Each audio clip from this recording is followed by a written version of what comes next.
Hey, Marquis King, how's it going? It's going good, Francisco. How are you doing? I can't believe it's only Wednesday.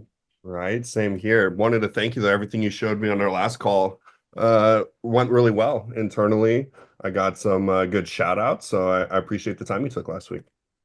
It's great to hear. And the thing is, we got more and more to show and more to make you glow. There we go. What's the topic of today? What are we going to go into? Awesome. So one of the things that many of our customers have been looking more and more into, right, is seeing how a specific campaign channel, how is that driving that conversion, right, from a stage to stage? Because that helps you, right, better strategically and better tactically understand what to do to help accelerate the movement from one stage to another. Yeah, that definitely makes sense to me. Something I'd love to be able to show. So maybe I'll share my screen and maybe we'll walk through that. All right, where do I go? Awesome. So where you're going to go is this is found in marketing performance. So if you click here on marketing performance, and before our call, I had built this for you, right? So yep, click on campaign channel conversion. And we have all these different modules on incrementality testing, right? From seeing the impact of like changes in spend, how that influences like opportunity volume or close one volume. But specifically for today, we're going to focus on the conversion rate of campaign channels. Makes sense to me. This is cool. I see a lot of numbers. What do these numbers tell me?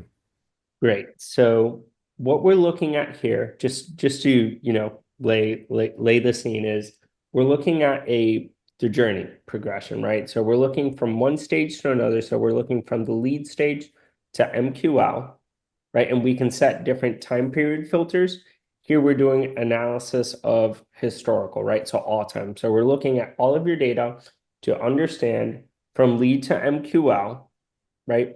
What channel is driving that conversion.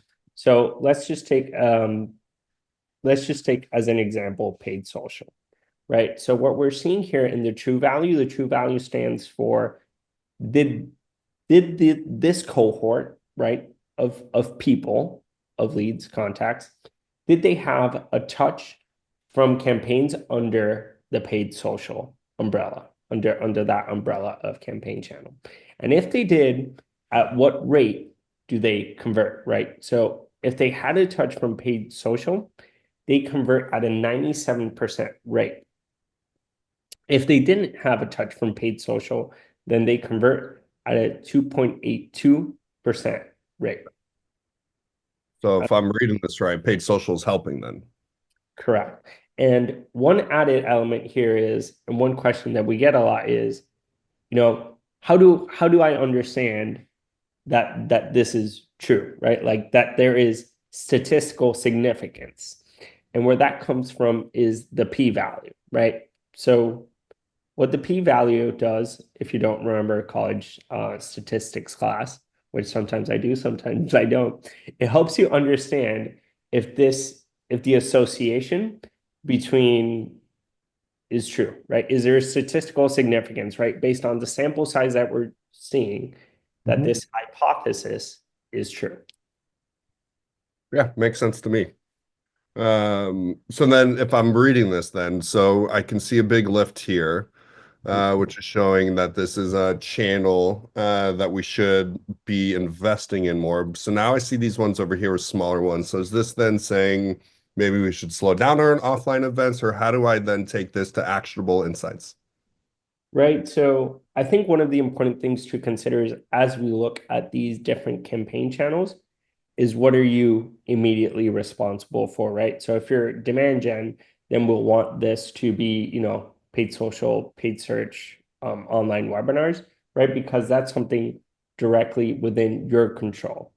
But I think one of the important things about this analysis is that yes, we should study it from a stage to stage, but it's also important to consider as we look towards the right, deeper down the funnel, does then offline event, right, impact, right? Does it have a greater impact, right? Because when we look at it from a lead to MQL, there's a negative lift, right? But when we look at it from an MQL to meeting book perspective, yes, there is still that negative lift, but there are other elements that help move it forward, right? So it's understanding it from a stage by stage basis to then understand at what point is this an accelerator, right? Because we're looking at an any touch type.